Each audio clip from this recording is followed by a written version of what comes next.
Vieron que, bueno, con todo esto, ¿no? Del cambio presidencial, también uno empieza a prestar atención a otros aspectos, ¿no? Más allá de las políticas que vaya a implementar.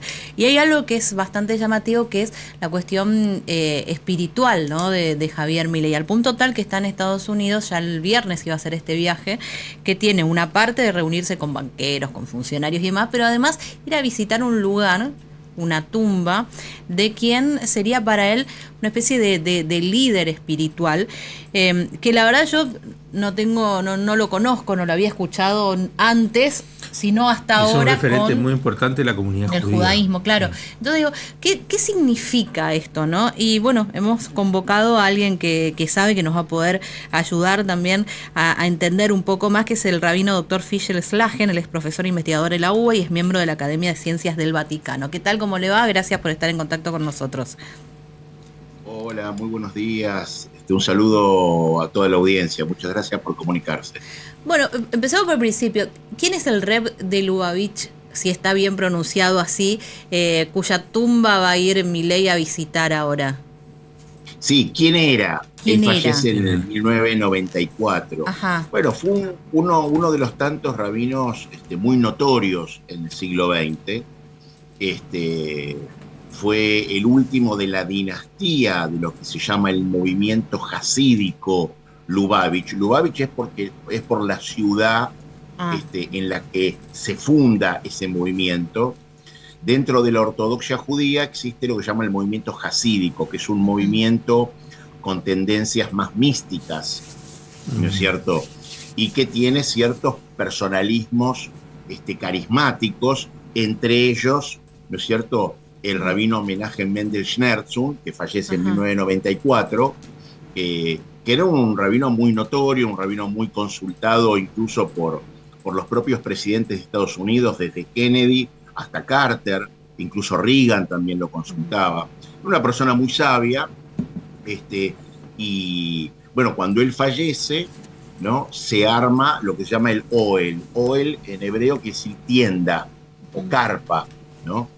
En donde está no solamente inhumado él, sino también su suegro. El suegro de él también era un rabino muy, muy importante. Y hay una costumbre en el judaísmo en donde a personas que han sido justas y personas que han sido muy notorias por su piedad, se va a la tumba de esa persona a pedirle a Dios por mérito de ese justo que ha fallecido, concederle ciertos deseos o, Como en fin, una por intersección, memoria de él. como una intersección sería o lo que dirían los No, cristianos en no, no, la. no, eso está prohibido, está terminantemente prohibido en el judaísmo. Ujú. Pedirle a los muertos es una práctica idólatra, eso está absolutamente prohibido. Lo Bien, que se hace es pedirle a Dios en mérito de todas las buenas acciones que hizo ese justo o esa persona piadosa. Claro, pero no se le pide al bien, fallecido. Esto está muy bien la aclaración. Claro, bien. porque uno lo Este, asoció a lo que sería para el cristianismo un santo. Claro, un santo al cual se le pide la intercesión no, ante Dios, claro, No. digamos, ¿no? no. En el judaísmo, una de las proscripciones, es decir, Ujú. una de las prohibiciones, y es una prohibición que es bíblica, Ajá. directamente viene de la Biblia, se está prohibido requerirle o pedirle o solicitarle a las personas muertas, porque al único que se le puede solicitar es a Dios, dado que lo contrario constituye una práctica idólatra para el Ujú. judaísmo. Lo que se hace es pedirle a Dios, ¿no?, en mérito de esas buenas acciones que hizo la persona Ujú. fallecida, digamos, Ujú. ¿no? ¿Y cómo viven desde la comunidad esta manifestación pública que hace el presidente electo hacia la religión, incluso su deseo, que lo hizo público, de poder convertirse? Trascendieron unas imágenes de antes de viajar a Estados Unidos, de la participación de una ceremonia también allí en Buenos Aires. ¿Cómo lo ven esto?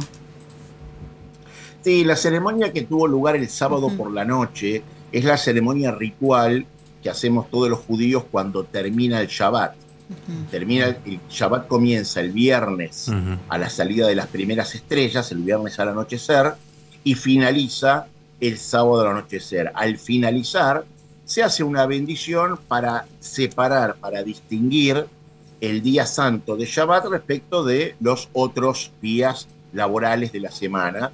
Entonces el presidente electo, él concurrió a una sinagoga conocida de Buenos Aires para participar de esa bendición y recibió del rabino de esa sinagoga una clásica bendición, que es la que de hecho se hace en uno de los días más importantes del calendario judío, que es Yom Kippur, que es el día de ayuno y de expiación, en donde se bendice también al presidente de la nación para su salud y para el éxito de su gestión.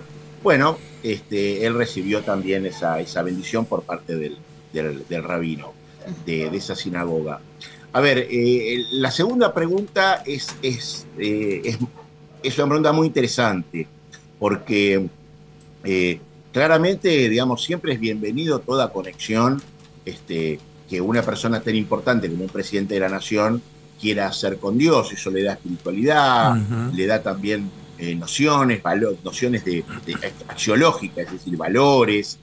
Lo que creo que hay que tener cuidado es en el uso de la religión en el discurso político, así como el uso político de la religión. Esas dos cosas hay que tener mucho cuidado, porque si bien justamente el uso de la religión en el discurso político es una práctica muy arraigada, desde líderes antiguos hasta modernos, el uso de la religión en la política ha sido objeto muchas veces de determinadas polémicas sociales. Por eso, lo mejor, porque el problema es doble, ¿no? El uso de la religión en la política y el uso de la política en la religión, es muy riesgoso porque aplicar categorías religiosas a la política o categorías políticas a las religiosas muchas veces conlleva riesgos que no son muy sanos. Por eso siempre hay que tener en cuenta esta separación, ¿no es cierto? Rabino, pero sí, escuchándolo con mucha atención lo que está diciendo, y en este punto, a ver, analizarlo de esta manera, el acercamiento que tiene Milei a la religión, en este caso puntual a esta religión, lo que él había dicho en campaña también respecto a que sus dos, digamos, países a los cuales él admira es Estados Unidos e Israel, y los tristes antecedentes que tiene Argentina de los dos atentados que tuvieron a vuestra comunidad como objetivos. Digamos, ¿no nos pone a los argentinos y a ustedes en particular nuevamente en peligro? No, yo creo que eso, o sea, es una buena pregunta, es una muy buena pregunta, pero creo que si una comunidad, en este caso la comunidad judía, se pone en peligro porque el presidente del país donde reside esa comunidad manifiesta una cierta inclinación, una cierta adhesión al judaísmo, eso implica que estamos viviendo en un país antisemita, ¿no es cierto? Porque no por cierta adhesión a determinada religión del presidente, eso debería poner en peligro la comunidad adherente a esa religión, digamos. Eso estaríamos primero, no estaríamos en un Estado de Derecho, estaríamos en un país, en este caso antisemita, cosa que Argentina no lo es. Por eso la adhesión de Milei o la inclinación de Milei al judaísmo no debería poner a la comunidad judía en peligro, pero a lo que yo me refiero es a otra cosa, y su inclinación hacia Israel no es por el judaísmo, él lo ha dicho, es porque pertenece a una democracia liberal, así como Estados Unidos u otros países occidentales, pero en el caso de Israel es porque es la única democracia en Medio Oriente, digamos, ¿no? En donde él la quiere resaltar. Pero, Rabino, sí. Disculpe, no es una cuestión del pueblo argentino. Hoy la frontera del Brasil tiene un refuerzo en su seguridad por los temores que existen de que este conflicto que hoy existe en Hamas y en la Franja de Gaza se traslade acá. Entonces, no es descabellado, porque lamentablemente esta gente no atenta contra lo que es el sentido común. Produce atentados, nada más. Claro, y está muy bien porque en la Triple Frontera sabemos que es un reducto de células, por sobre todo del Hezbollah, ¿no es cierto?, que ya ha sido responsable de atentados en Argentina. Ahora, no por eso, en un Estado de Derecho y en una república soberana como la Argentina, un presidente, un ministro o quien quiera sea, no tiene por qué silenciar su inclinación religiosa o espiritual. Además, de lo contrario sería darle al terrorismo el éxito. Claro. Además, Rabino, en realidad esta es como una instancia más, tal vez más visible, por el hecho de que hoy ya Milei es presidente electo, a todo un proceso que él viene realizando, porque él viene formándose, estudiando los diferentes libros sagrados, como preparándose para realizar esa transición o esa conversión al judaísmo, digamos, ¿no? Como opción personal, espiritual. Sí, eso ya es una cuestión personal de él. Sí. Hay que aclarar también que en Argentina las conversiones están prohibidas desde el principio del siglo XX, pero no obstante las personas pueden convertirse, pero no en Argentina, tienen que viajar y convertirse en el exterior. Acá puede hacer todo el proceso, pero la conversión en sí misma es fuera de la Argentina. Pero es una cuestión personal de él. Cabe aclarar también que la conversión al judaísmo implica también, ¿no?, una forma de vida de acuerdo al judaísmo, es decir, con todos cumpliendo los preceptos, porque por algo la persona quiere convertirse al judaísmo, ¿no es cierto? Distinto de la persona que nace judía, ¿no es cierto? Pero eso es una cuestión personal de él. Totalmente. Claro. Pero y que incluso insisto, no es ni mejor ni peor. Pero que incluso cambiaría un poco hasta los paradigmas de la historia en la Argentina, porque hasta acá, suponiendo que finalmente salga del país, se convierta, atraviese todo este proceso, sentaría al primer presidente de la comunidad judía, o no sé si es la denominación correcta, usted corríjame, en el sillón de Rivadavia. Más allá de eso, de una historia, digamos, larga, muy tradicional, muy particular, muy fuerte de la Iglesia Católica, digamos, vinculada o a los presidentes de la democracia o a los presidentes de facto, digamos. A ver, desde Menem la Constitución se ha reformado y el presidente de la Argentina no tiene por qué necesariamente ser católico apostólico romano, con lo cual no debería haber ningún tipo de problema si el presidente es evangélico, judío, musulmán, ateo, agnóstico. Creo que si eso genera un problema, bueno, Argentina... No, estamos bien los argentinos, digamos, claro, por supuesto.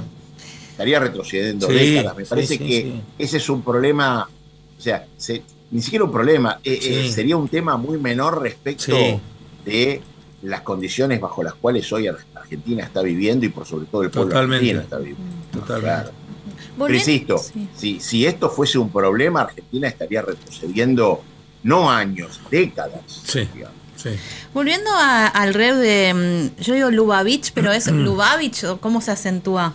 Lubavitch, Lubavitch, porque Lubavitch es la ciudad en Bielorrusia donde el fundador de este movimiento vivía. Claro, Lubavitch. ¿Y Reb quiere decir, qué quiere decir Reb? En realidad es en yiddish. Rabino, Rab quiere decir maestro. Rab, el hebreo viene de mucho, o sea, el que sabe mucho. Rebe es en yiddish, ¿no? Rabino. Pero que a su vez también tiene una denotación que es el acrónimo, ¿no? Son las siglas de Rosh Bnei Israel, la cabeza de los hijos de Israel, del pueblo de Israel, como si fuera el líder, ¿no es cierto? Claro. ¿Y cuáles son las enseñanzas? Son movimientos que son conducidos por personas muy, muy carismáticas. Claro, eso Sí. le estaba por preguntar. Dijo usted que fue un hombre de consulta de líderes políticos y presidentes en Estados Unidos, que es el lugar en donde vivió después de irse de... En Nueva York, claro. Claro. Él es perseguido en esa época por los pogroms, luego en la Segunda Guerra Mundial, por supuesto.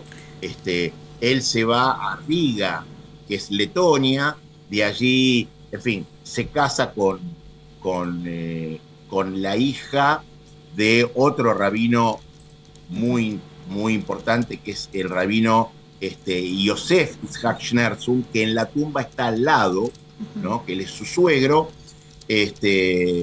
Luego se va a París y luego termina en Brooklyn, en Nueva York, donde funda, básicamente refunda el movimiento desde Nueva York, y fallece en 1994, correcto. ¿Y qué es lo que, no sé si se puede decir, predicaba, o qué es lo que lo hacía un hombre de consulta para la política? A ver, era una persona que realmente se le reconocía una sabiduría muy grande, una sabiduría extrema, ¿no? Era una persona que incluso, no sé si tenía 5 o 6 títulos universitarios, además de ser rabino. Y era una persona realmente que no solamente tenía un liderazgo carismático muy importante, sino que realmente tenía una sabiduría y una visión, una lectura de la realidad diferente, por la cual, como dije, personas como Kennedy, como Carter, como Reagan, lo consultaban. Lo consultaban en cuanto a determinadas cuestiones. Después cada uno, por supuesto, no era que era el asesor privado de esta persona, simplemente, pero era una persona de la cual se le reconocía. Incluso hay una anécdota muy interesante, que había personas que pedían turno durante meses para consultarle, para pedirle consejos, para pedirle una bendición también. Y un presidente norteamericano fue para pedirle consejo y lo hizo esperar, diciendo, no, primero está esta persona que hace meses que se había notado. Una persona común, un ciudadano común. Claro. Era una persona que se le reconocía como muy justa. También fue una persona muy controvertida, ¿no es cierto? Muy controvertida no por lo que él hacía, sino por lo que sus seguidores, algunos de sus seguidores predicaban de él, ¿no es cierto? Por ejemplo, razón por la cual rabinos muy importantes del siglo XX, como el rabino Ovadia Yosef o el rabino Eliezer Shach, fueron muy críticos del rabino Schneerson. Básicamente es que muchos de sus seguidores predicaban prácticamente que él era el Mesías, digamos, ¿no? Por la impronta que él tenía, y eso en el judaísmo está prohibido. Pero insisto, no era tanto una cuestión de él, sino de sus seguidores, ¿no es cierto? Entronarlo. Y uno es inevitable por ahí hacer paralelismo con lo que es nuestra religión. Entonces, porque leí por ahí que también en algún punto se lo atribuyen milagros. ¿Eso es parte de esta polémica que está diciendo? Bueno, claro. Porque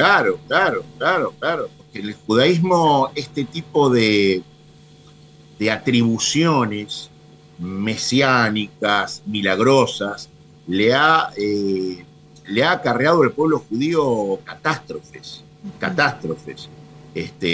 Casos como el rabino Eliyahu de Creta en el siglo V, Jacob Frankl, Shabbatai Tzvi en el siglo XVIII y el siglo XIX, ha sido fuentes de cismas en el judaísmo y le ha acarreado muchos problemas. Entonces, está prohibido hacer todo este tipo de cosas, y mucho más arrogarse una figura mesiánica.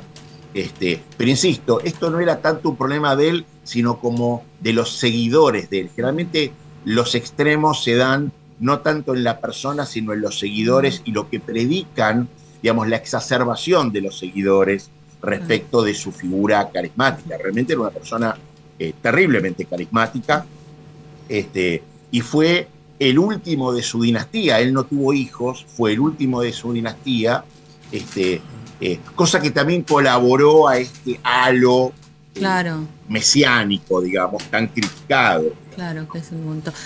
Pero más allá de eso, realmente era una persona distinta, realmente era una persona distinta. Quienes lo conocieron hablan de que realmente era una persona con características muy distinguidas. Sí.